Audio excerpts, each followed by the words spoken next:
They weren't attacked by a stranger. They weren't robbed. And whatever happened inside that Brentwood home came from someone they trusted. From the outside, the Reiner family represented something rare in Hollywood: stability. Rob Reiner wasn't just a legendary filmmaker. He was a symbol of warmth, storytelling, and family values. His films shaped generations, teaching audiences about friendship, love, and moral courage. Michelle Singer Reiner stayed mostly out of the spotlight, but those close to the family described her as the emotional anchor, steady, protective, deeply present. Their home in Brentwood wasn't just an address. It was seen as a sanctuary, a place where fame stopped at the door and family came first. That image mattered. And that's exactly why this story matters. Because when a family that looks this solid fractures, it forces an uncomfortable question. How much of what we see is real, and how much is performance? In Hollywood, optics are currency. But in this case, the collapse didn't happen on a red carpet or in a courtroom. It happened quietly, over years, inside a private family dynamic no one outside was meant to witness. Long before December, there were signs of strain. Subtle ones. Conversations that didn't land. Silences that stretched longer than they should have. Rob Reiner had spent his career writing characters who struggled to communicate their deepest feelings, and yet people close to the family say he privately worried he couldn't reach his own son anymore. That detail matters, because it reframes everything that followed. This wasn't a single bad night. It was pressure accumulating slowly, invisibly, until it had nowhere left to go. Their son, Nick Reiner, had been open about his struggles for years. Rehabilitation wasn't a rumor. It was documented. Multiple attempts, multiple setbacks. Each one came with hope, then disappointment, then fear. And fear changes families. It shifts how people speak, how they argue, how they protect themselves. According to those familiar with the situation, the family lived in a constant state of emotional vigilance, always watching for signs, always bracing for impact. And here's where the story turns darker. Because when someone struggles publicly for years, every argument gets reinterpreted later. Every comment becomes evidence. Investigators would eventually revisit old statements Nick made about his father, words that didn't sound alarming at the time, but now feel heavy with meaning. Not violent, not threatening, just distant, detached. The kind of emotional disconnect that doesn't raise alarms until something irreversible happens. This matters because the narrative people rushed to adopt, the idea of a sudden, shocking breakdown, doesn't match what investigators were seeing. What they were seeing looked more like escalation, a slow burn, a family trying to hold together while something underneath was quietly unraveling. And December didn't arrive in a vacuum. The night of the Conan O'Brien Christmas party is often described as the moment everything changed, but that's misleading. It wasn't the beginning. It was the point where private tension became public. Witnesses described an argument that wasn't subtle, wasn't brushed off, and couldn't be ignored. Raised voices, tight expressions, a shift in energy so sharp that people stopped pretending not to notice. That moment matters because it created witnesses. It pulled a private family struggle into a public space, and once that happens, nothing stays contained. By the time Rob and Michelle left the party, people weren't just talking about Hollywood projects anymore. They were talking about concern, about discomfort, about how something felt wrong in a way they couldn't explain. And that's the rehook here. Because what no one at that party knew, what no one could have known, was that they were possibly watching the final visible moment before everything collapsed behind closed doors. The last time tension showed itself before silence took over. And silence, in this story, is not empty. It's loaded. Because once the doors of that Brentwood home closed, whatever happened next left no forced entry, no outside suspect, and no easy explanation. And that's where this story stops being about celebrity and starts becoming something far more disturbing. What makes this case so disturbing isn't just what allegedly happened, it's when, how, and who was still around when everything went silent. Because once investigators began reconstructing the timeline, they ran into a problem that still hasn't gone away. The night doesn't flow the way it should. December 13th was supposed to end normally. After the Christmas party, Rob and Michelle Reiner returned to their Brentwood home. There was no emergency call, no visible panic, no neighbors reporting noise. To the outside world, It looked like the family simply went home and the night closed quietly. That calm is important because it's the last moment where things appear stable. But behind that calm, something had already shifted. Witnesses from the party would later say Nick Reiner didn't seem fully present. Not intoxicated in a dramatic way. Not aggressive. Just disconnected. His behavior made people uncomfortable without giving them a clear reason why. And then came the comment that stuck with everyone, the line that began circulating almost immediately through Hollywood circles. Nick reportedly told people, "I'm not the one causing this. Romy is stirring everything up." That single sentence matters more than it seems. Because at that point, nothing had officially happened yet. No crime had been reported. No emergency known to anyone outside the family. And yet blame was already being placed. The implication was clear: whatever was unfolding, Nick wanted the responsibility shifted early. Investigators took note of that immediately. When Rob and Michelle left the party, witnesses described their behavior as controlled, even protective. No shouting. No spectacle. Rob appeared focused on de-escalation. Michelle stayed close to him, calm, composed, steady. To observers, it looked like parents trying to contain a private crisis, not two people bracing for imminent danger. That contrast becomes critical later, because after they returned home, the timeline fractures. Authorities would later confirm the incident occurred in the early morning hours of December 14th, before sunrise. But no one called for help. No neighbors heard a struggle. No alarms were triggered. Brentwood is quiet at night, but it isn't soundproof. Even small disturbances carry. Yet the street reported nothing. Just silence.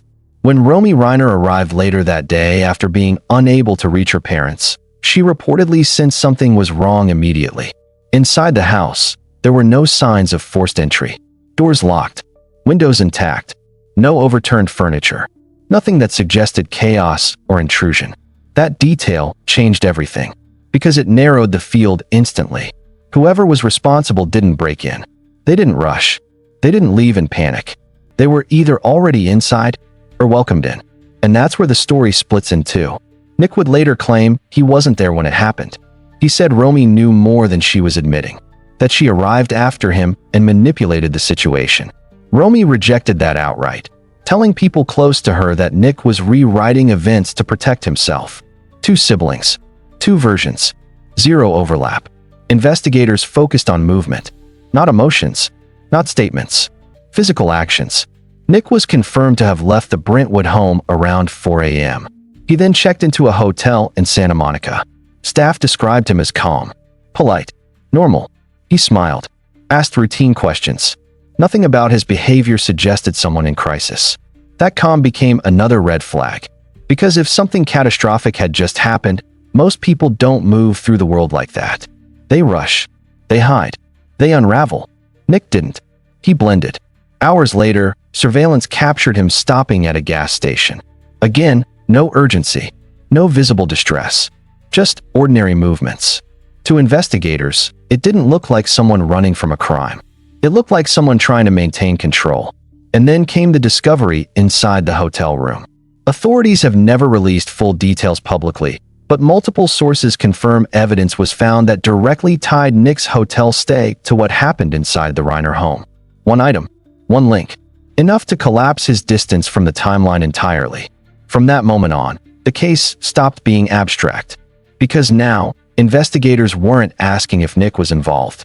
They were asking how long he stayed and what happened before he left.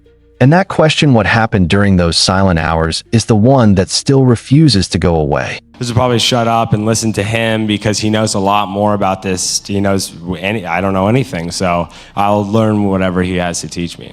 Once the Brentwood home was sealed off, the investigation stopped being about speculation and started becoming something colder, slower, and far more precise. This was the point where emotions no longer mattered. Only facts did. And the facts began telling a story that didn't align with anyone's version completely. Inside the house, investigators described an unsettling stillness. Not the kind that feels peaceful, but the kind that feels deliberate.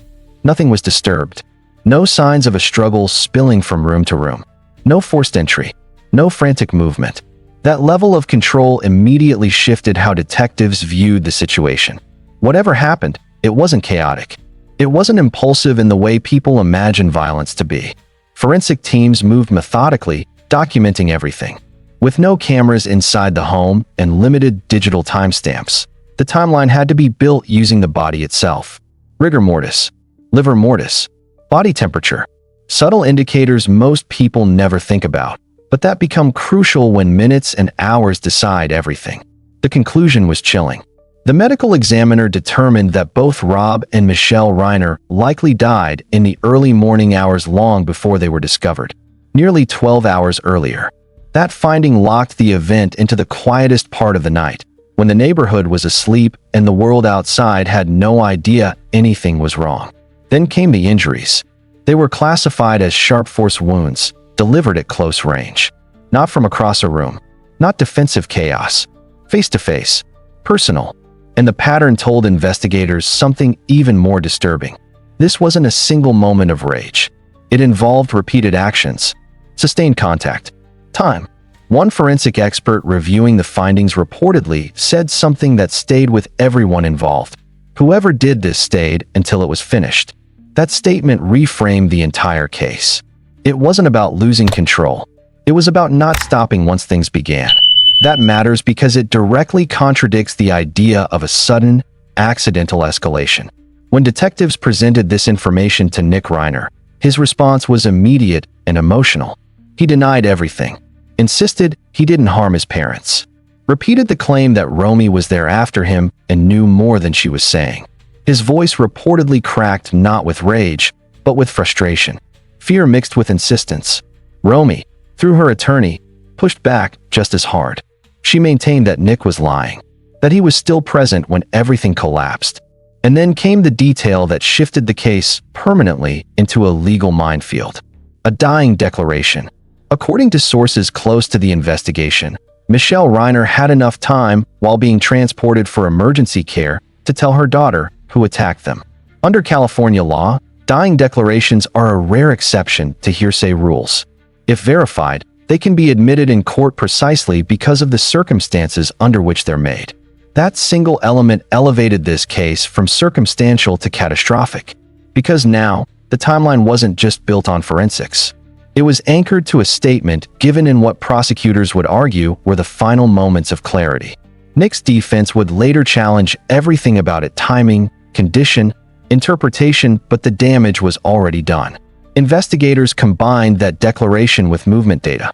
Nick leaving the house, the hotel check-in, the gas station footage, the evidence recovered from the hotel room. Individually, each piece raised questions. Together, they formed a chain. And chains are hard to break. When the charges came down, they were severe. 2 counts of first-degree homicide. Special circumstances due to multiple victims.